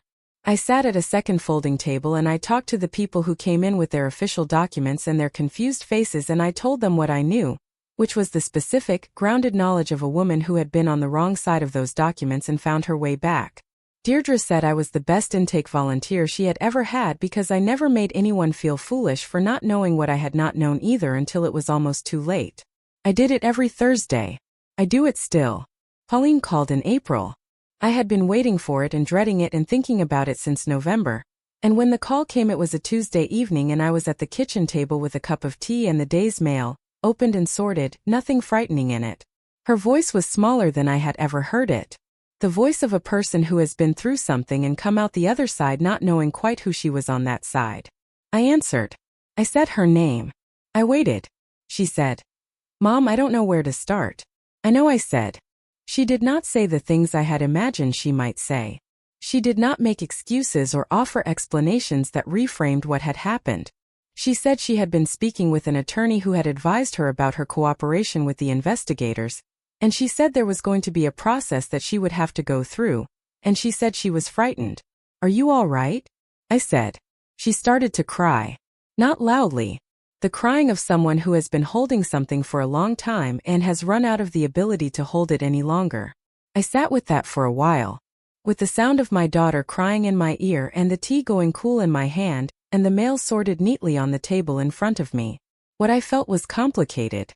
I want to be honest about that because the story would be false if I told you it was simple. There was anger, real and justified, the kind that does not disappear because a person cries. There was grief for the version of her I had believed in, for the daughter who had come home with 2 suitcases and needed her mother, and who I had been glad to have near. There was the long, tired ache of loving someone who has done something you cannot explain away. And there was something else, smaller, quieter, sitting underneath all of it. She had called, not to justify herself, not to ask me to protect her or fix it or make it easier. She had called because she was frightened and I was her mother, and whatever she had done, that connection had not broken her own need for it. I am not going to tell you what I said in response. That part belongs to us and not to this story. I will tell you that I did not hang up, and I did not offer absolution, and I did not pretend that the thing that had been done could be undone by a phone call. I told her the truth, which was that I loved her and was furious with her, and that those 2 things could coexist indefinitely without canceling each other out. She said, "I know you're not going to forgive me anytime soon." I said, "I don't know what I'm going to do. I know I'm not going to pretend." She said she understood. I believed her. We talked for 40 minutes. We did not resolve anything. We did not plan anything. We simply talked in the way that people who are connected talk when they have been not talking for too long, covering ground carefully, testing what was still standing. When I hung up, I went to the back garden. The April evening was mild, the first real mild evening after a long winter, and the garden was in its early spring state, barely green, the tulip bulbs I had put in the previous fall just beginning to push up through the soil in the bed along the fence. I stood there for a while in the thin evening light and looked at those first pale green tips and thought about things coming back. Not restored. Not the same as before. But back. Present. Alive. The tannery work began in earnest in May. The grant funded a structural engineer's assessment of the building in April, and the assessment confirmed what Ted Holloway had suggested the previous October, that the main structure was sound, that the partial roof collapse was on the more recently built addition to the east end and had not compromised the original walls, and that restoration of the roof was feasible within the grant budget. The digitization team arrived in May, 3 archivists from the university with equipment I had never seen before, flatbed scanners that could handle fragile paper without damage, specialized lighting, a database system for housing and indexing the records as they were processed. I watched them work on the first morning and felt something that took me a moment to identify. Pride. Not personal pride exactly. Something larger. The pride of someone who had found a thing that deserved to survive and had done the work of making sure the right people knew it existed. The records were not mine. The tannery was mine on paper, but the records belonged to the 45 people who had worked there and the man who had kept account of what they did and the decades of work that had been done in those walls before I was born. What I had done was simply be the person who walked in and saw what was there. Dr. Okafor stood beside me on that first morning, while the archivists began the digitization of the earliest ledgers. "You know what I keep thinking about," she said. "Tell me." She looked at the shelving units, at the archivists moving carefully around them. He put them there in 1962 and he trusted that someone would come. She paused. Most people who do that, who preserve something and leave it for the future, never know whether it worked. Whether anyone came. Whether it mattered. I thought about the box in the loft. The letter. The trust at the law firm on Court Street. He knew someone would come, I said. He set up the trust so the land would transfer automatically to whoever bought the building. He believed that person would be someone who understood what they had found. She was quiet for a moment. He was right. He was, I said. We stood there while the archivists worked and the scanners hummed and the morning light came through the boarded windows in those pale parallel lines. The same lines that had crossed the floor on the October morning I had first walked in. The lines that would still be there after the restoration, after the windows were properly repaired, after the building was open to the public and the scholars and whoever came next. The light did not care about any of that. It just came in the way it always had, the way it had come in through these windows when Gerald Aldren opened the building in 1921, and when the last worker locked the door in 1962 and through all the years between. I want to tell you what happened to the parcel, because that part of the story has an end that I did not expect. Ted Holloway had done his preliminary assessment in October, and had told me that a developer would want the land for the water rights. He had been right about that. By the spring, word had spread through the kind of professional networks that these things travel through, and I had received 3 inquiries about whether the parcel was available for purchase or development rights. I did not respond to any of them directly. I had shown the inquiries to Elspeth Cain, who reviewed them and noted that 2 of the 3 were from developers whose track record she could look up and did not recommend. The third was different. It came from a non-profit land trust called the Meridian Watershed Conservancy, which had been working for 7 years to protect the watershed that the spring on the Aldren parcel fed into. They had been trying to acquire or place conservation easements on water sources throughout the county. They had documentation on the Aldren spring going back to the county surveys of the 19th century. They had been watching the parcel since the 1990s and had never found a buyer to work with. Their letter was 3 paragraphs. It said they understood the parcel had come into new ownership, and that they would welcome a conversation about conservation options. It said a conservation easement would allow me to retain ownership, while permanently protecting the water source from development.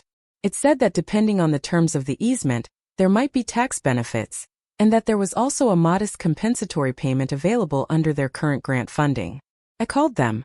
The conversation lasted 2 hours spread across 3 calls, with a man named Carl Devereaux who was the Conservancy's land director and who spoke about water the way Ted Holloway spoke about soil, which was with the precision of someone who has spent years paying attention to something most people take for granted. We worked out the terms over the course of 2 months. Elspeth reviewed the easement language with the care she brought to everything. The easement was executed in July. The spring on the Aldren parcel is now permanently protected from development. The Meridian Watershed Conservancy holds the easement and monitors the site annually. I retain ownership of the land. The compensatory payment was not large. It was not meant to be. The land trust works on a constrained budget, and the payment was a gesture of recognition more than compensation. But it was real, and it went directly into the savings account that had held $9,000 the morning of the deputy's knock. Marcus called the evening after the easement was signed. So he said, "The spring is protected." "The spring is protected," I said. "And the records are being preserved. And the building is being restored." He was quiet for a moment. "Mom, you bought a $6 building and it turned into all of this." "I did not buy it because I knew it would turn into this," I said. "I know. That's what I mean." I thought about that. About the difference between planning something and recognizing something.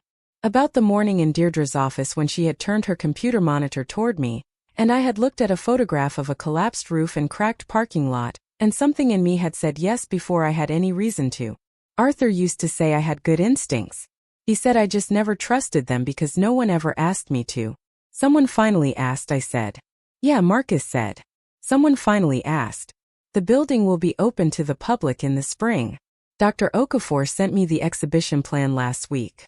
The main floor will house a permanent exhibit on the regional tanning industry, anchored by the Aldren records. The pattern books will be displayed in purpose-built cases.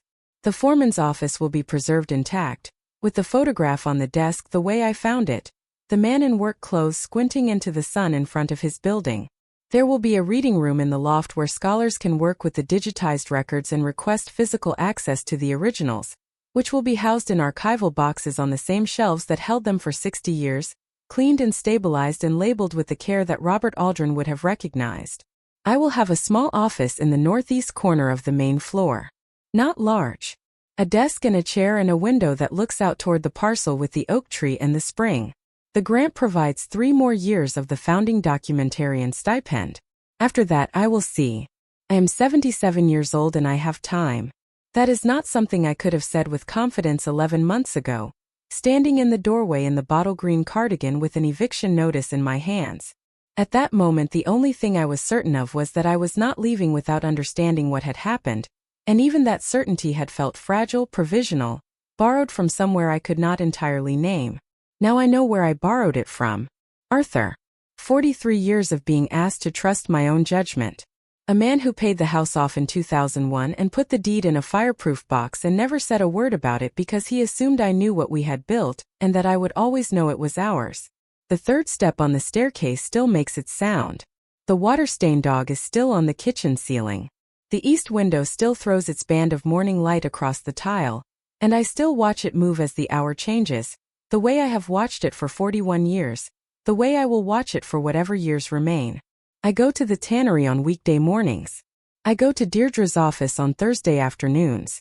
I have dinner with Marcus and Carol when they come down, which is more often now than it used to be, and I ask Priya about her architecture studies and listen to Daniel talk about his work, and I cook the things I always cook and I sit at the kitchen table with the mail sorted in front of me, none of it frightening. Pauline and I are in the slow work of something. I do not have a word for what it is. It is not forgiveness, not yet, and it is not the relationship we had before, because that relationship was built partly on a trust that was not earned and I am not rebuilding it on the same foundation. But it is something.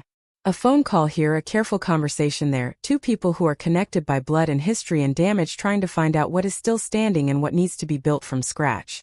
I think of Robert Aldren setting up a trust in 1971 and going home and living the rest of his life trusting that the mechanism would hold.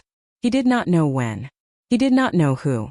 He just trusted that if he built it carefully enough, the right person would eventually come and understand what they had found. I think of the box in the loft, the letter addressed to no one, the sealed envelope with one word on it, the spring that runs whether anyone is watching or not. The records that waited on those shelves for 60 years in the particular faith that careful work is not wasted just because the people who did it are gone. I think about the cardigan, the bottle green cardigan with the fraying cuff and the burn mark near the second button.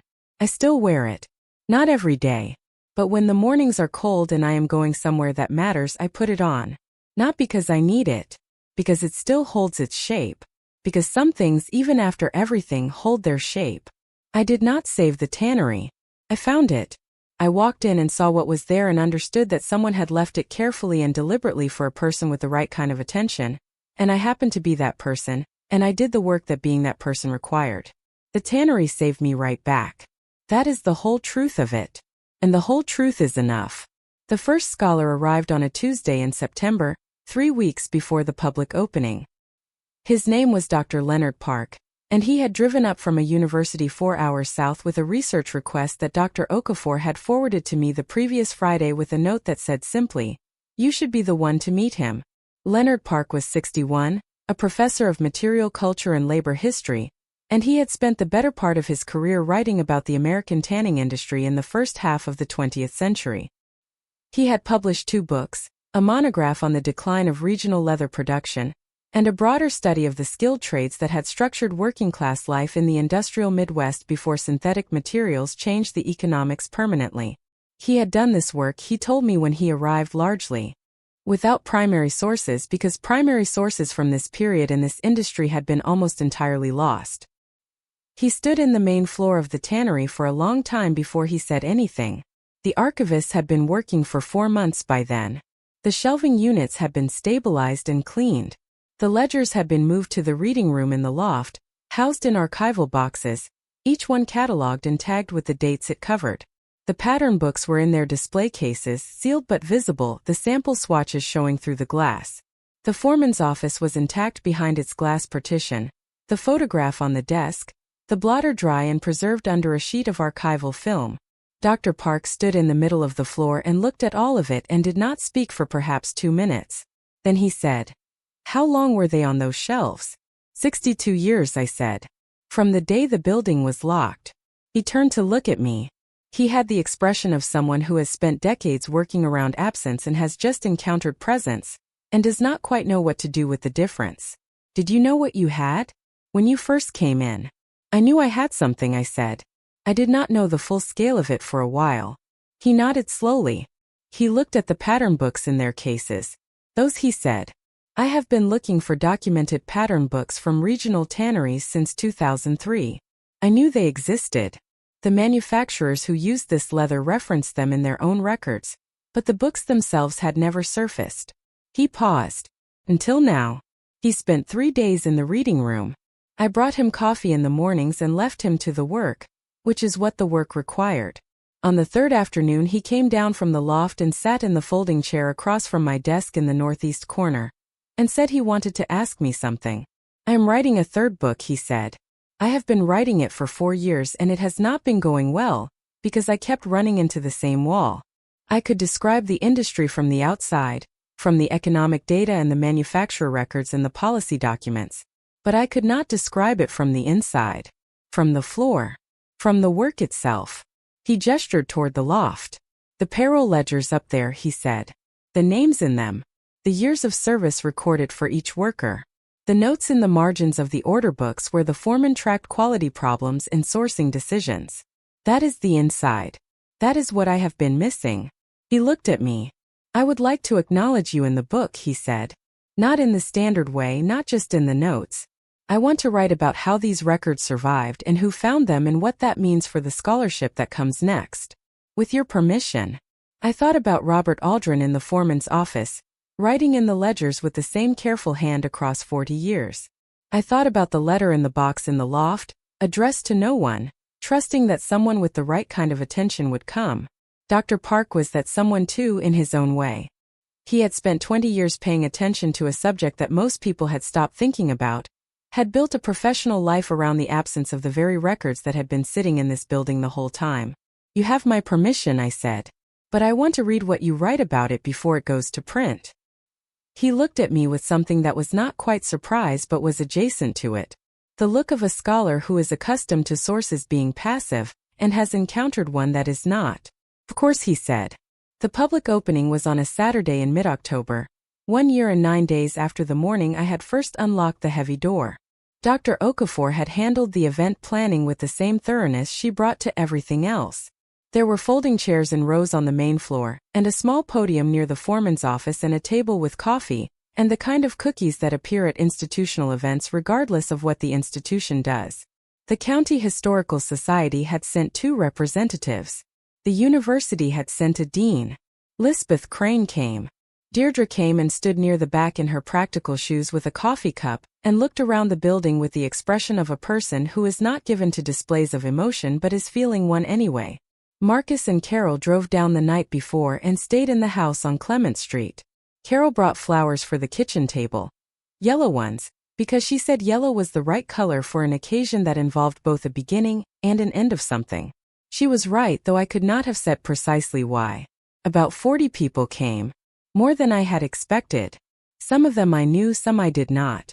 There were people from the neighborhood on the east side who had driven past the building for decades and had never known what was inside it. There were 2 journalists, one from the county paper and one from a regional magazine that covered cultural and historical topics. There was a woman who introduced herself as the granddaughter of one of the men named in the payroll ledgers, a worker who had been employed at the Aldren Tannery for 23 years, and whose name appeared in the records for the last time in a payroll entry from 1959. Her name was Ruth O'Say.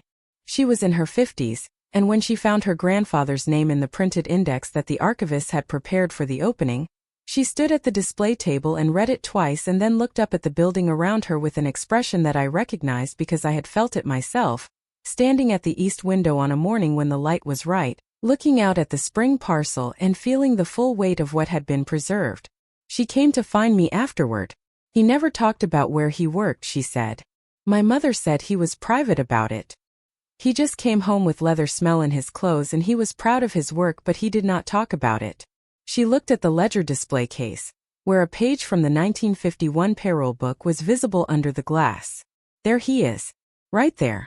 Her grandfather's name was in the 3rd line of the page. His weekly wage, his years of service, a small notation in the foreman's hand that I could not read from where we stood but which the archivist had transcribed and catalogued. What does the notation say? She asked. I had looked up the transcription when the archivists were working on this particular ledger. It said reliable. Best hand with the finishing work. I told her.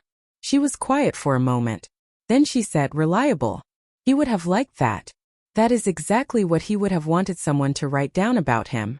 I think of that sentence often. What we want written down about us. What lasts and what does not and why. Deirdre gave a short speech near the end of the opening program. She had not planned to, and when Dr. Okafor called on her she looked briefly startled, then composed herself with the same speed she brought to everything. She said this. I have worked in senior advocacy for 22 years, and most of what I do is reactive. Someone comes through the door after something has already gone wrong, and we try to help them understand their options, and sometimes the options are good and sometimes they are not. She paused. Once in a while someone comes through the door who changes what I think the options are. She did not look at me when she said it, which was exactly right. I don't usually get to stand in a building like this, she said. I am more accustomed to standing in my converted storefront on Market Street. But Nora Cain bought a $6 building and turned it into somewhere that 45 workers from the last century can be found by their grandchildren. And I think that is worth standing in. There was applause. I looked at my hands on my lap and did not cry, which required some effort. After the opening, after the folding chairs had been stacked and the coffee cups collected and the visitors had filtered out into the October afternoon, I walked the building alone. This was something I had been doing since October of the previous year. A habit that had formed without my intending it, a kind of closing practice. I walked the perimeter of the main floor, past the shelving units now holding the labeled archival boxes, past the display cases with the pattern books, through the foreman's office where the photograph still sat on the desk. I climbed the narrow staircase to the loft and stood in the reading room with its long table, and the archival boxes in their rows, and the small window at the end that looked out over the parcel. The parcel was brown and gold with October. The oak tree had gone fully into its autumn colors, a deep rusted orange that was visible even in the late afternoon light. Somewhere below the crest of the rise, where I could not see it from the window but knew it was there, the spring ran in its steady channel toward the culvert at the property boundary. I stood at that window for a while. I had been thinking about the woman named Ruth O'Say since her grandfather's name in the payroll ledger, about what she had said, what we want written down about us. Arthur had wanted very little written down. He was not a man who thought about his legacy in those terms, who considered how he would be remembered or what evidence of himself he would leave. He just did things carefully and well and assumed that the people who mattered would know it without being told.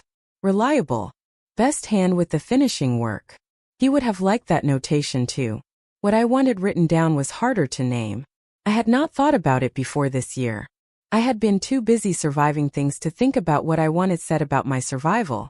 But standing at the loft window in the building I had found on the other side of the worst year of my life, I thought about it. I wanted it written down that I did not give up when the official-looking document arrived at the door. I wanted it written down that I had good instincts and eventually used them. I wanted it written down that I found the thing nobody wanted and understood what it was and stayed until the work was done. Dr. Park would write some version of that in his book. The acknowledgement he had promised. I would read it before it went to print and I would tell him what was accurate and what was not, and the version that landed in the book would be truer for that. That was enough. That was more than enough. I came down from the loft and locked the building and drove home. The Thursday sessions at Deirdre's office changed in the second year. In the beginning I had sat at the second folding table and talked to people who came in with their documents, one at a time, the same way Deirdre did her intake work. I explained redemption periods and property tax systems and what a deed meant, and what it did not mean, and what an LLC registration could, and could not tell you about who was behind a transaction. I explained it in plain language because plain language was what I had needed, and had not been given until Deirdre turned her computer screen toward me, and pointed at a filing date. But as the months went on, more people came with more variations on the same essential situation. Elderly homeowners who had trusted a family member with financial management. People who had signed things they did not fully understand because the person asking them to sign had been someone they loved. People who had received official documents and assumed that official meant final, that their confusion was their own failing, that they had no options. There were enough of them that Deirdre suggested something. A group, she said. Not a support group, not therapy.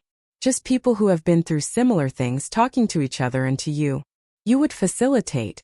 I had never facilitated anything in my life. You facilitated a grant application, she said. You facilitated a conservation easement. You facilitated a historical preservation project. She looked at me. You know how to move a thing from where it is to where it needs to be. That is what facilitation is. We started in January of the second year.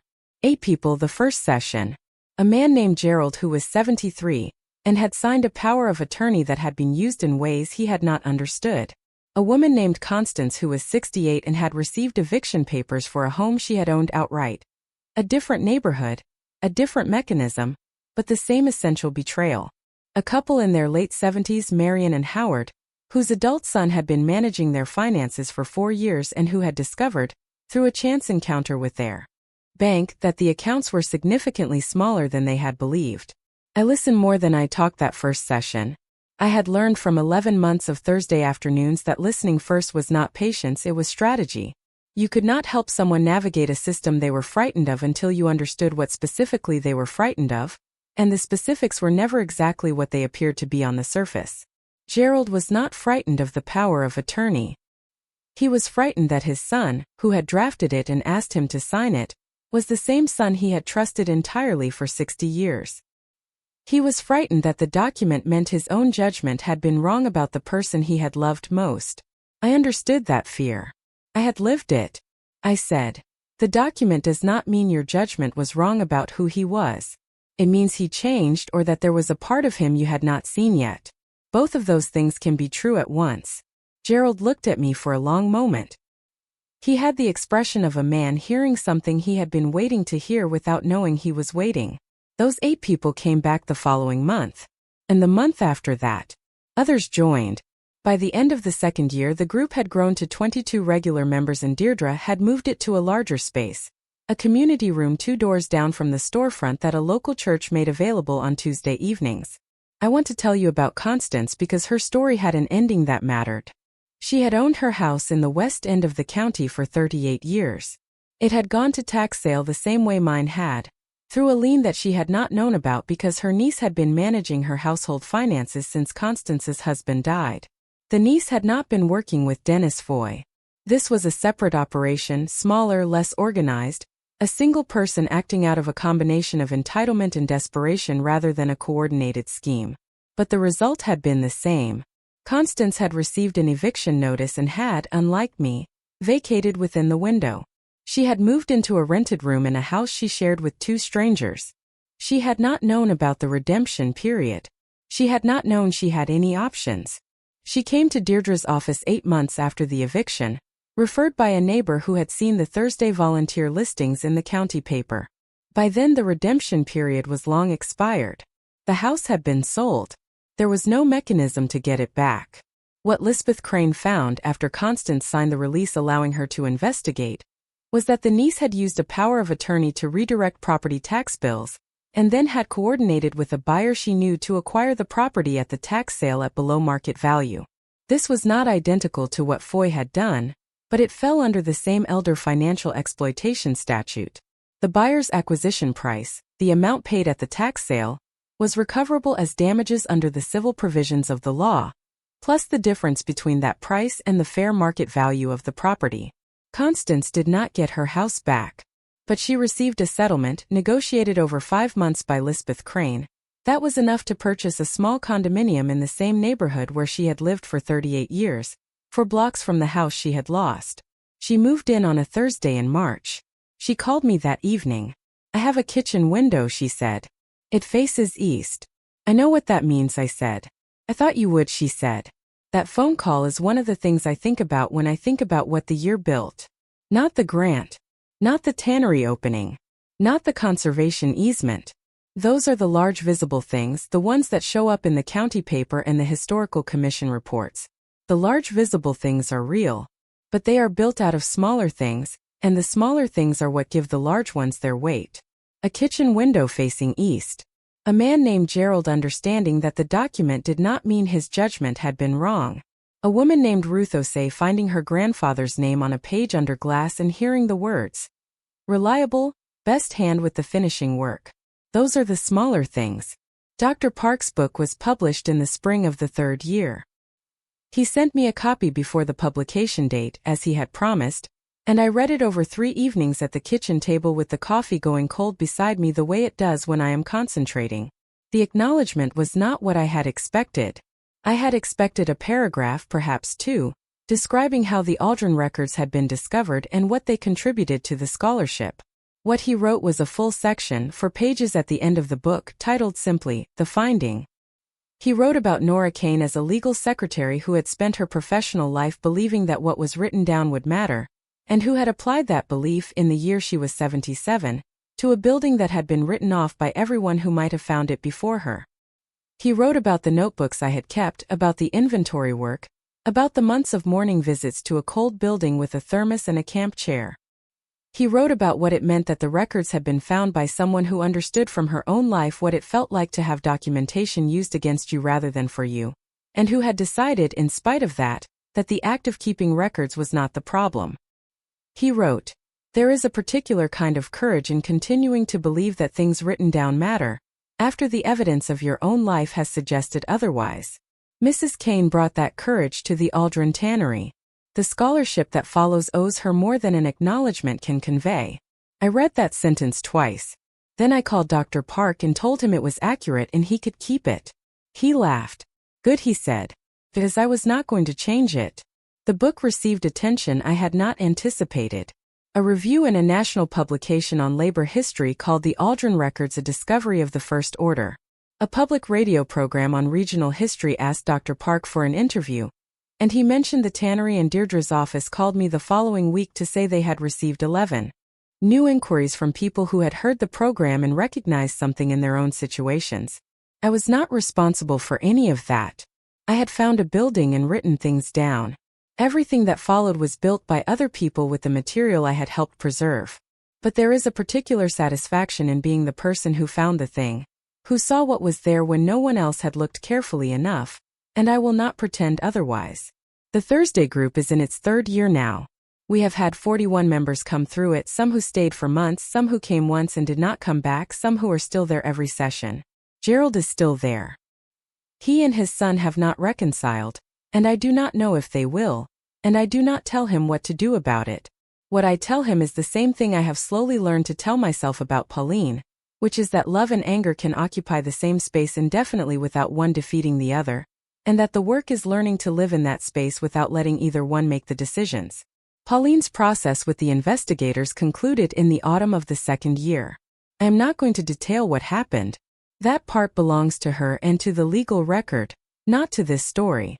What I will tell you is that she called me the evening after it was resolved and said, "I don't expect anything." "I know," I said. "I just wanted you to know it's done." We talked for 20 minutes. It was not easy and it was not warm, but it was honest, which is what I had asked for, and she had given it.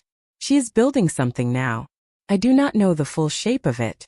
We talk occasionally, carefully, the way you talk to someone you are not sure how to be with yet, testing the load-bearing walls before committing any weight. I do not know what we will be to each other eventually. I know we will be something. We are too connected by too much history for nothing to survive. That may be the most honest thing I can say about family. You do not always get to choose what survives, but you can choose what you do with what does. The Tannery will have its second public season beginning in the spring. Dr. Okafor has arranged a series of public lectures by scholars who have used the Aldren records in their research. Dr. Park will give the first one. Ruth Osei has agreed to contribute to a community memory project that will document the oral histories of families connected to the workers named in the payroll ledgers. There are 7 families who have come forward so far, and more have been in contact through the university. The building itself has changed in the way buildings change when people begin to care for them again. The restored roof section is clean timber that you can see from the parking lot. Its new wood not yet weathered to match the original walls, but honest in its newness, not pretending to be something older than it is. The windows have been repaired, the boards removed and the glass replaced, and the light comes into the main floor differently now, broader, less dramatic than the parallel lines through the gaps, but more useful for the people who come to work and learn here. I miss the parallel lines sometimes. I have my small office in the northeast corner. The window looks out toward the parcel and the oak tree and the rise where the spring begins. On the mornings when the light is right, in the particular angle of late autumn or early spring, I can see the glint of the water channel from where I sit. I think about Robert Aldren on those mornings. About sitting where he sat, in the building he did not own but had cared for more than anyone. About the 42 years between the day he locked the door and the day I opened it. About what it means to do careful work and trust that the future will know what to do with it. I am in the future he trusted. I carry that as a responsibility and as a gift. There is one more thing I want to tell you. In the summer of the 3rd year, Carl Devereaux from the Meridian Watershed Conservancy called to say they had completed their annual monitoring of the spring on the Aldren parcel, and had something they wanted me to see. He drove out on a Thursday morning and we walked the parcel together the way I had walked it with Ted Holloway almost 2 years before, through the scrubland and up the rise to the source. The spring looked the same as it had looked in October of that first year. The clear steady flow, the shallow channel, the culvert at the property boundary. But Carl crouched beside it and pointed to something I had not noticed before, or had not known to notice. Along the bank of the channel, in the small margin of wet soil between the flow and the dry scrubland, something was growing. Not weeds. Not the opportunist vegetation of an uncared-for place. A succession of small plants, sedges and water-loving species, working their way down the bank from the spring source, establishing themselves in the wet soil the way plants establish themselves when a water source is stable and clean and has been left alone long enough to support them. Carl looked at them with the expression of a man whose professional judgment has been confirmed. "This takes years," he said. "These particular plants don't colonize a site unless the water quality is consistently good, and the flow is reliable." He looked at me. "This spring has been doing this for a long time. Probably since long before the tannery was built. Probably since before anyone thought to document it." He stood up. "It does not need us to take care of it," he said. "It just needs us not to destroy it." I looked at the plants along the bank. At the clear water moving in its channel. At the oak tree up the rise, its roots deep enough that it had survived 60 years of the parcel being forgotten. "Some things hold on without being asked to," I said. Carl nodded. "That's why we protect them," he said. "Not because they're fragile. Because they're worth it." I drove home on roads I know as well as my own name, past the old rail yard and the east side neighborhoods and the county road that runs along the northern boundary of the parcel, and I thought about what is worth protecting and what holds on and what survives the years of being overlooked. I thought about a woman in a bottle green cardigan reading an eviction notice on the doorstep of the house she had lived in for 41 years. I thought about a building that had been waiting since 1962 for someone to come and see it clearly.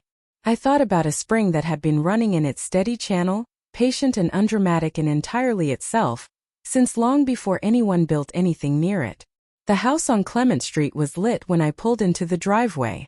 Marcus and Carol were coming for dinner, and Carol had arrived early and turned on the kitchen light and the lamp in the front room, and the house looked the way houses look when someone who loves them is inside. I sat in the car for a moment before going in.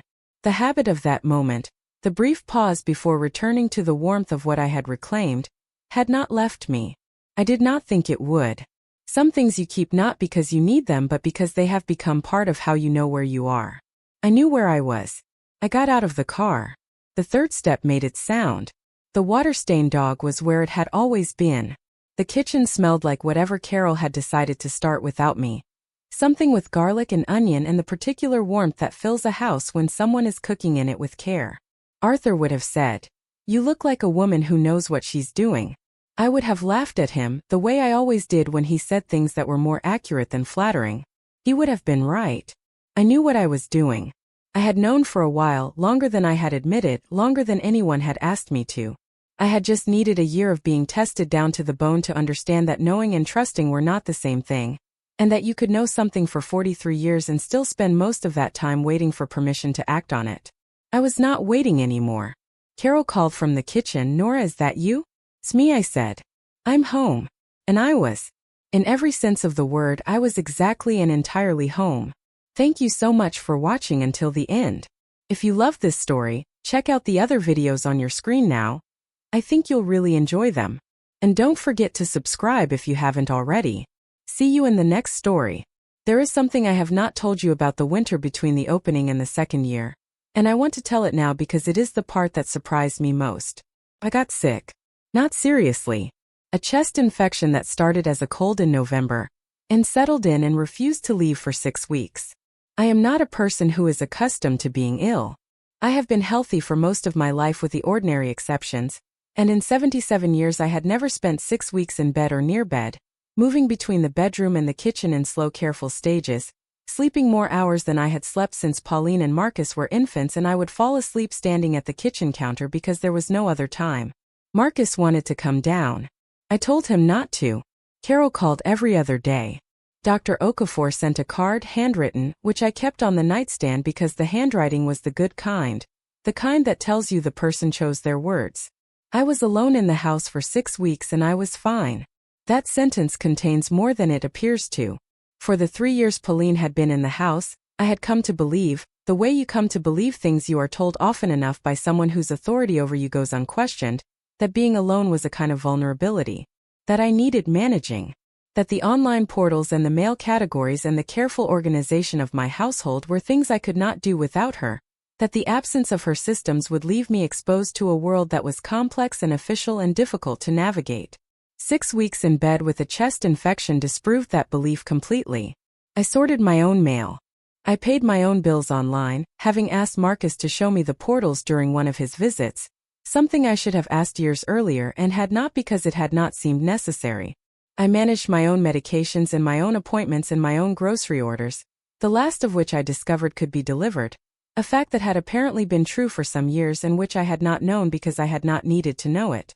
I was not helpless. I had never been helpless. I had been convinced slowly and by someone with an interest in my being convinced that I was. The chest infection cleared in January. I went back to the Tannery on the first Monday of February, earlier than the archivists, who were not expected until 9. I let myself in with the key and stood in the main floor in the winter dark before I turned on the work lights, and I said, to no one, to the building itself, to Robert Aldren's ghost if he had one, "I am back." The building was quiet around me. I turned on the work lights. There was a woman named Dorothy who came to the Tuesday group in the spring of the second year, and who I want to tell you about because she changed how I thought about the work we were doing. Dorothy was 82. She had not lost a house. She had not signed a power of attorney she did not understand. She had not been the target of a predatory scheme or a family member's calculated betrayal. She came to the group because her neighbor had told her about it and she had been curious, and she sat in the circle of chairs in the community room and listened for the first 2 sessions without saying anything. On the third session she said, I want to know how to not let this happen to me. The room went quiet in the way rooms go quiet when someone has said the thing everyone else was thinking but had not found words for. I looked at her. Dorothy, I said. Tell me what you have. She described it. A house paid off. A savings account. 2 adult children, one nearby and one not, both of whom she trusted but about whose finances she knew very little. A filing cabinet with documents she had not looked at in years. An online banking portal she had set up once and then not logged into since. She had not experienced a crisis. She had come to prevent one. I had not thought about the group in those terms before. I had thought of it as a place for people who had already been through something, and it was that. But Dorothy was right that prevention was also a form of care, and that the knowledge we had accumulated in that room, the specific, grounded, hard-won knowledge of what had gone wrong and how and what the mechanisms looked like and what the warning signs were, that knowledge was not only useful after the fact.